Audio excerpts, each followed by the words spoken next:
জোড়া ইতিহাসের হাতছানি।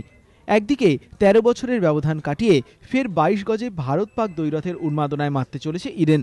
অন্যদিকে সবকিছু ঠিক থাকলে ক্লাব হাউসের এক্সিকিউটিভ বক্সে দেখা যেতে পারে খোদ রাষ্ট্রপতি প্রণবকেও। মুম্বাই হামলার প্রায় ৪ বছর পর এই প্রথম ভারত সফরে আসছে পাক ক্রিকেট দল। মঙ্গলবার চূড়ান্ত শিলমোহর দিল কেন্দ্রীয় স্বরাষ্ট্রমন্ত্রক। ম্যাচ হবে ইডেনেও।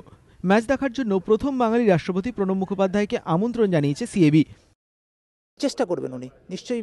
এত আগে থেকে এরকম একজন টপ মোস্ট ভিআইপির আনাগোনা সম্বন্ধে অথবা কনফার্মেশন আসে না।